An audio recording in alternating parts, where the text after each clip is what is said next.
नमस्कार साथियों, स्वागत है आप सभी का अंकित इंस्पायर्स इंडिया पर। मैं हूं अंकित अवस्थी, आप है मेरे साथ में इस समय दुनिया में चल रहे सबसे बड़े इंतजार पर चर्चा करने के लिए। इंतजार इस बात का कि ईरान पर किसी भी वक्त अमेरिका हमला कर सकता है। अमेरिका लगातार हमले की धमकियां दे रहा है, लेकिन आज का सवाल यह है कि क्या ट्रंप डर गए हैं। यह सवाल इसलिए पूछा जा रहा है कि जब से उन्होंने मादुरो को उनके देश से ऐसे उठाया कि किसी को भनक तक नहीं लगी, उसके बाद जिस स्थिति में ग्रीनलैंड को धमकाए जा रहे हैं, जिस तरह से ईरान को लेकर के अपना स्टैंड क्लियर कर रहे हैं, उन सब के बाद से अमेरिका का नजरिया दुनिया की नजर में बदल गया था। अमेरिका यह मानने लगा था कि अब मैं जिसको चाहूं कंट्रोल कर सकता हूं। वेनेजुएला का मामला आप सभी ने देखा, ग्रीनलैंड पर उनकी जो आक्रामक रवैया है वो आपने देखा। ऐसे में जब ट्रंप लगातार ईरान को धमकी दे रहे थे कि आपके यहां पर जो भी प्रदर्शन हो रहे हैं, प्रदर्शनकारियों को अगर किसी ने कुछ भी किया तो हम उन्हें बचाने के लिए आ रहे हैं, ट्रंप लगातार ईरान को धमकियां दे रहे थे। ये आपने और हमने अपने पुराने सेशंस में देखा है। आज से 2 दिन पहले भी इनका एक मीडिया में ट्वीट काफी वायरल है, जिसमें इन्होंने कहा था कि help is on the way, यानी कि उन लोगों की जो प्रोटेस्ट कर रहे हैं उनकी मदद रास्ते में है। अर्थ निकाला गया कि ये हमला करने की बातें कर रहे हैं। तमाम प्रकार के ऐसे एविडेंस आए जिसमें अमेरिकी जो फोर्सेस हैं वो कतर के अंदर जो अल उदैद एयरबेस है वहां से उठते हुए दिखते हुए दिखाई दी कि चलो भाई यहां से निकल लो। हर देश अपने नागरिकों को अमेरिका के कहने पर ईरान से बाहर निकालता हुआ दिखाई दिया। अमेरिका लगातार इनके खिलाफ पूरी तरह से बयान करता हुआ दिखाई दिया। और तो और ईरान के जो पूर्व राजा रहे हैं उनके बेटे रजा पहलवी इस समय पर पूरी तरह से लोगों को मोटिवेट कर रहे हैं कि चिंता मत करो प्रोटेस्टर्स, आपके ऊपर अमेरिका ने नजर बनाए हुए है, कुछ भी होने नहीं देंगे, आप प्रोटेस्ट करते रहिए, हम आपके साथ हैं। और इसी के चलते, अमेरिका के समर्थन के चलते ईरान में जो खमेनी के खिलाफ जनता है वो सड़कों पर काफी तेजी से उतरी हुई है और वो लगातार फ्री ईरान करके डिमांड कर रही है। और तो और उन प्रोटेस्टर्स को ईरान की सत्तारूढ़ पार्टी के द्वारा निशाना बनाया गया, जिससे लगभग 12,000 लोगों के मारे जाने की सुर्खियां हैं। हालांकि ये नंबर अलग अलग जगह पर अलग अलग है। अमेरिका खुद इन्हें 800 से 2,000 मानता है, इजराइल इन्हें 5,000 मानता है, लेकिन कुछ लोगों का कहना है कि ईरान ने लगभग 12,000 प्रदर्शनकारियों को गोली मार दी। इसके बाद ही ट्रंप से अपेक्षा की जा रही थी कि प्रदर्शनकारियों को बचाने के लिए ये आएंगे, और यही कारण था कि तमाम प्रकार की ईरान से जाने वाली फ्लाइट्स रोक दी गई थी। हमने अपने नागरिकों को वहां से निकलने की हिदायत दे दी थी। सुर्खियां तो ये तक थी कि भारतीय जो वहां फंसे हुए हैं उनको निकालने के तमाम प्रयास कर रहा है। यूके, इंडिया, इटली, स्पेन अपने सिटीजन्स को वहां से तत्काल प्रभाव से छोड़ने का आह्वान कर रहे हैं। हम अपने जो नागरिक हैं उन्हें ईरान से निकलवा रहे हैं कि कहीं ऐसा ना हो कि प्रदर्शनकारियों के बीच में आप भी चपेट में आ जाएं। 5,000 से ज्यादा ऑलरेडी मारे जा चुके हैं। और तो और अगर अमेरिका ईरान पर हमला करने आए तो कहीं आप भी उस निशाने पर ना हो, इसलिए आप वहां से निकलिए। इन तमाम चीजों के बीच में अभी सुर्खी ये निकल कर आती है कि ट्रंप ने ईरान को फोन करके कहा कि वो हमला नहीं कर रहे हैं। यह जानकारी ईरान के राजदूत जो पाकिस्तान में तैनात हैं उन्होंने बताया कि परसों ही रात को ट्रंप का कॉल आ गया था तेहरान में, और उन्होंने कहा कि यदि आप लोग प्रदर्शनकारियों के ऊपर अत्याचार बंद करते हैं और जो फांसी देने का प्लानिंग कर रहे थे उसे रोक देते हैं तो मैं आप पर हमला नहीं करूंगा। बस ऐसा कहते हुए हेडलाइंस बाहर आती हैं कि भाई ईरान के एनवॉय ने कह दिया है कि अमेरिका हमला नहीं करेगा। इसके तुरंत बाद एयरलाइंस के लिए वो नो फ्लाई जोन बंद कर दिया जाता है, यानी खोल दिया जाता है। तमाम प्रकार के अपडेट्स आने लगते हैं। सवाल बनता है कि ट्रंप ने अचानक हमले की मना कैसे कर दिया, और ये कैसे लग रहा है कि हमला नहीं होगा, क्या वो कारण हो सकते हैं। आज के सेशन में हम चर्चा इस बात की करेंगे जो अमेरिका पूरी दुनिया को बता चुका था कि वो ईरान पर हमला करने जा रहा है। सब तरफ से वर्ल्ड वाइड तैयारियां हो गई थी, बाजार में तेल की कीमतें बढ़ गई थी, अस्थिरता चरम पर थी, और इस बीच में अमेरिका ही ईरान को फोन करके कह देता है कि हम आप पर हमला करने की प्लानिंग नहीं कर रहे हैं। इसके क्या मतलब निकाले जाएं, और क्या वाकई में अमेरिका पीछे हट गया है? आइए इसका विश्लेषण करते हैं। सबसे पहला पॉइंट नंबर 1 उठाते हैं कि अमेरिकी हमले की जानकारी ईरान को स्पष्ट रूप से पहले से ही दी जा रही थी, और ट्रंप ने कहा कि उनको महत्वपूर्ण स्रोतों से आश्वासन जब से मिला है कि आप लोग फांसी नहीं दे रहे हो, हम आप पर हमला नहीं करेंगे। ऐसे में यूएस की जो ट्रुप्स कतर छोड़ करके जा रही थी वो वापस लौटना शुरू हो जाती हैं। हेडलाइंस बनती हैं यूएस की जो ट्रुप्स कतर, मैं वापस से याद दिला दूं, वो यही अल उदैद है जिस पर ईरान ने हमले करने की कहा था कि अगर अमेरिका ने हम पर हमला किया तो हम कतर में, सऊदी में, जहां जहां पर भी अमेरिकी ठिकाने हैं उन सबको नुकसान पहुंचाएंगे। इतना ही नहीं, ईरान ने अपना एयर स्पेस वापस से खोल दिया है। तो सबसे बड़ा सवाल यही बना कि क्या अमेरिका पीछे हट गया है? क्या अमेरिका ने इनके सहयोगी देशों की वजह से या ईरान की तरफ से कोई प्रेशर टेक्निक अपनाई गई जिससे पीछे हट गया है? यह सवाल इसलिए बड़ा हो रहा है क्योंकि आप सभी को मैंने पिछले लेक्चर में भी एक जानकारी दी थी और कहा था कि गल्फ कंट्री लगातार अमेरिका से रिक्वेस्ट कर रहे हैं कि प्लीज आप ईरान पर कोई एक्शन मत लीजिएगा। गल्फ कंट्रीज बार बार ट्रंप को चेता रहे हैं कि सर अभी माहौल सही नहीं है, अगर आपने ईरान पर कोई भी एक्शन लिया तो पूरी तरह से अस्थिरता पनप जाएगी, क्योंकि ईरान की लोकेशन स्ट्रेट ऑफ हॉर्मुज पर बैठी है। अगर गल्फ काउंसिल के मेंबर्स जो राष्ट्र हैं वो कोई भी एक्सपोर्ट करना चाहते हैं तो वो स्ट्रेट ऑफ हॉर्मुज से होकर होता है। अगर ईरान पर हमला होता है तो स्ट्रेट ऑफ हॉर्मुज पूरी तरह बाधित होगी और उसके बाधित होने से एक्सपोर्ट बाधित होगा। और ऐसा पहले भी हुआ है। ईरान ऐसी चालबाजी चलता है कि वो अपने सहयोगियों को यमन से, सीरिया से, इराक से बोलकर दुनिया में अशांति फैला सकता है। ईरान उतना कमजोर नहीं है जितना वेनेजुएला था, उसको वैसे एस्टिमेट ना करें। यह जब आसपास के देशों के द्वारा ट्रंप को सूचित किया गया, कहा गया कि सऊदी ने तो बकायदा लॉबिंग की है अमेरिका में कि साहब आप समझिए, पिछली बार भी जब आप लोगों ने ड्रोन स्ट्राइक करवाई थी तब भी हमारा प्रोडक्शन रुक गया था। ईरान ने इसी क्रोनोलॉजी में कतर को और सऊदी को ये अपनी तरफ से इन्फॉर्म कर दिया था कि अगर हम पर हमला होता है, ये कल की ही खबर है, अगर अमेरिका हम पर हमला करता है तो मैं आप लोगों को निशाना बनाऊंगा, मुझे कोई मतलब नहीं है। क्योंकि जो गल्फ कॉपरेशन काउंसिल है जीसीसी, उसके 6 की 6 सदस्य प्रो अमेरिकी देश हैं और ऐसे में अमेरिका को यह संदेश दे देना कि आप अगर किसी भी प्रकार से कोई भी हमला प्लान करते हैं तो आप याद रखिएगा आपके सहयोगियों को मैं गिन गिन कर, चुन चुन कर निशाना बनाऊंगा। यह खबर अपने आप में बड़ी खबर बनती है। मेरे प्यारे साथियों, जैसा आप जानते हैं कि ईरान जिस पर्शियन गल्फ में जुड़ा है वहां पर स्ट्रेट ऑफ हॉर्मुज है और स्ट्रेट ऑफ हॉर्मुज जो है उसके साथ साथ ये अन्य देश जो दक्षिण की तरफ जुड़े हुए हैं, Qatar, Bahrain, Kuwait, Saudi, UAE, Gulf का country UAE, Saudi Arabia, Oman, Qatar, ये सब वो देश हैं जो कि अमेरिका के साथ अच्छे व्यवहार रखते हैं। और ईरान इन सब को टारगेट बनाने की धमकी दे चुका है कि अगर तुमने किसी ने भी यहां पर अमेरिका को हम पर हमला करने दिया तो हम अमेरिका तक नहीं जाएंगे, हम तुम पर आएंगे। और ईरान ने जो ये टेक्निक अपनाई, इसके चलते ही सऊदी तुरंत पहुंचा अमेरिका के पास, लॉबिंग वही जो पाकिस्तानियों ने की थी ऑपरेशन सिंदूर के समय, 44 टाइम कॉल करके कि हे अमेरिका हमें बचा लो, बिल्कुल वैसे ही इन लोगों ने लॉबिंग की और लॉबिंग के माध्यम से ये लोग अमेरिका तक पहुंचते हैं। कहते हैं सर आप ईरान पर फैसला करने जा रहे हो, समझ में आता है, लेकिन इससे जो सबसे ज्यादा मुसीबत खड़ी हो रही है वो सऊदी की हो रही है। बोले क्यों? बोले सऊदी अभी दुनिया के लिए खुला है, लोग अपने निवेश के लिए आ रहे हैं। ये वो क्षेत्र है जिसे लोग स्थिर मानते हैं, यहां पर कोई युद्ध नहीं है, किसी प्रकार का निवेश को संकट नहीं है। अगर ईरान में अस्थिरता आती है तो निवेशक ना तो दुबई आएंगे, ना अबू धाबी आएंगे, ना कतर के दोहा आएंगे, ना सऊदी के दोहा, सऊदी के अंदर आएंगे, कहीं पर भी निवेशक नहीं आएंगे। इससे हमें बहुत दिक्कत हो जाएगी। सर रोकिए, आप ईरान पर कोई एक्शन मत लीजिए।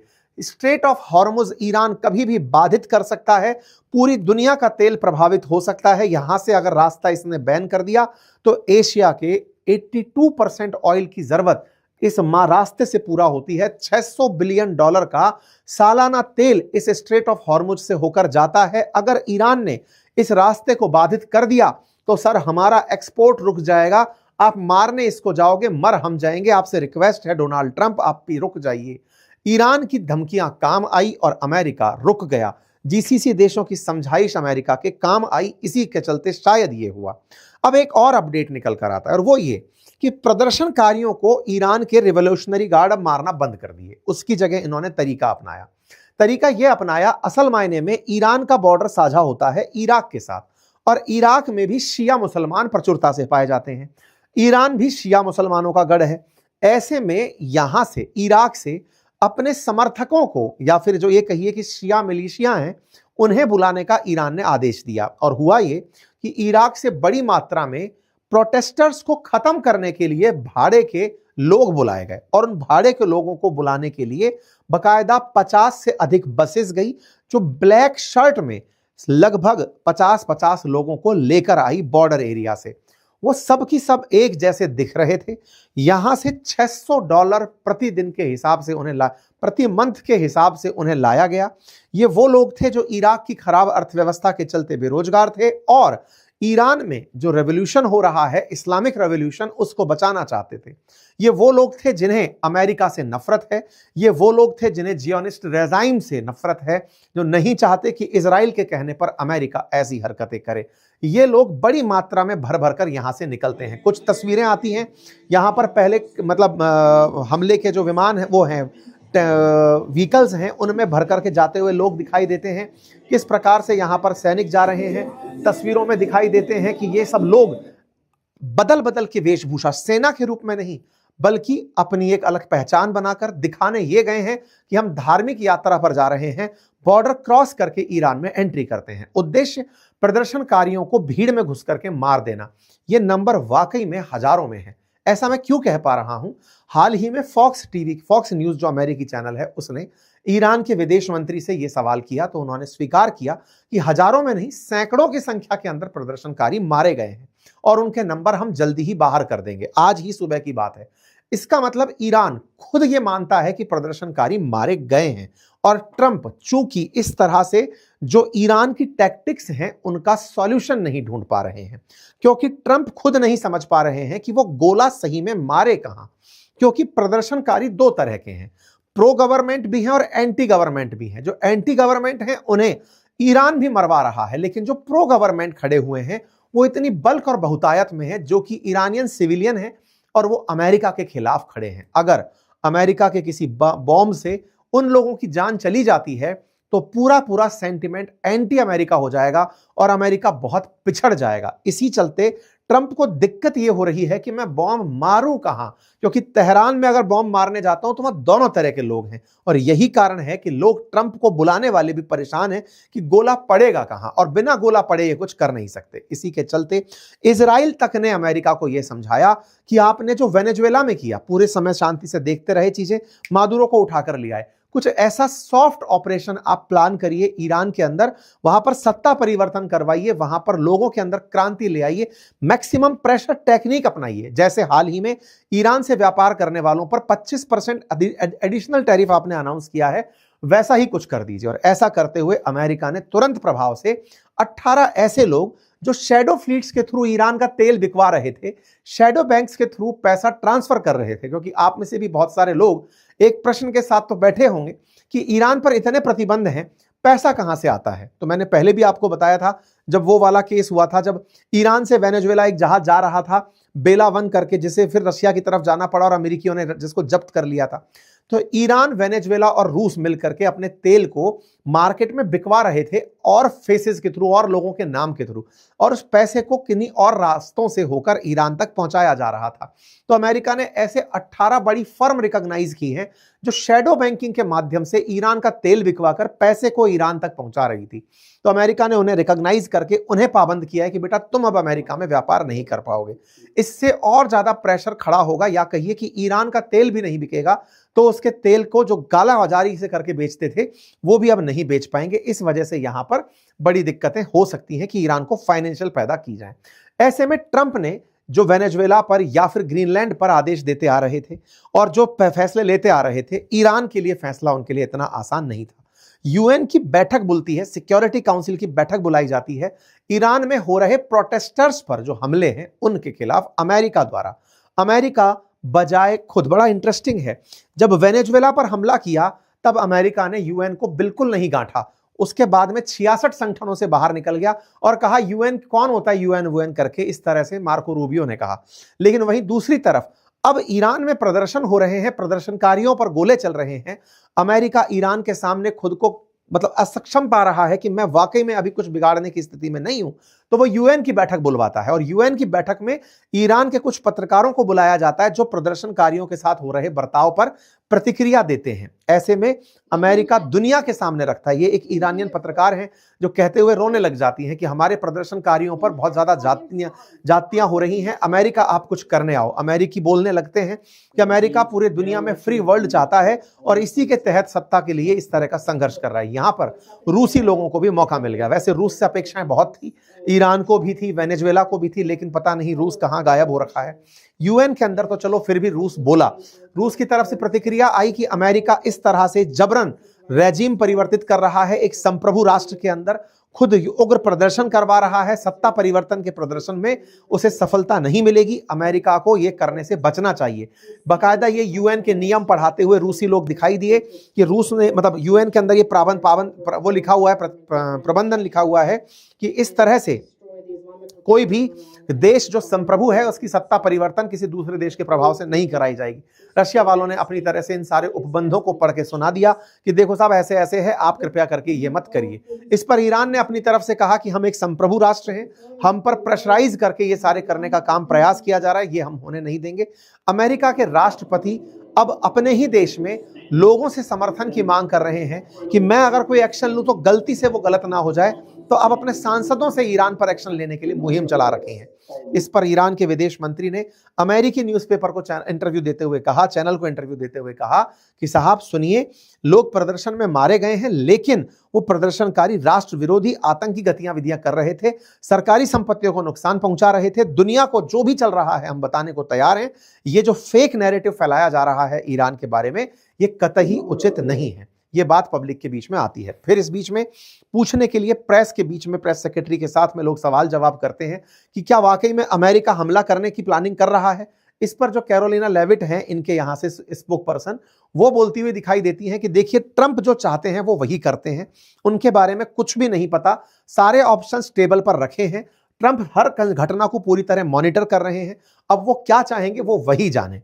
लेकिन ट्रंप के पुराने जानकारों का भी यही कहना है कि ट्रंप अपने आप को अनप्रिडिक्टेबल दिखाना चाहते हैं, कि वो पूरी दुनिया को माहौल बनाकर के भी कि मैं ये कर रहा हूं, लेकिन आप ये कैलकुलेट मत करो कि मैं किस दिन करूंगा, बस इसके साथ वो आगे बढ़ना चाह रहे हैं। जो भी हो, अभी भी अमेरिका के ये जो फाइटर जेट्स को कैरी करने वाले जहाज हैं, ये यात्रा पर निकले हुए हैं टुवर्ड्स ईरान, और ये युद्धपोत सब संभवतः समय लेकर के ईरान पहुंचेंगे, क्योंकि बेसिस के थ्रू हमला करना अमेरिका के लिए मुश्किल है, क्योंकि रिटेलिएशन उन्हीं देशों पर हो सकता है, इसलिए युद्धपोत से होकर ईरान पर हो सकता है आने वाले समय में हमले कराए जाएं। ये था अपडेट, और ये अपडेट आप लोगों के लिए इसलिए लाया गया क्योंकि आप में से भी बहुत सारे साथी कल के हमारे सेशन के बाद लगातार इस इंतजार में थे कि आज हमले की कोई अपडेट क्यों नहीं आई।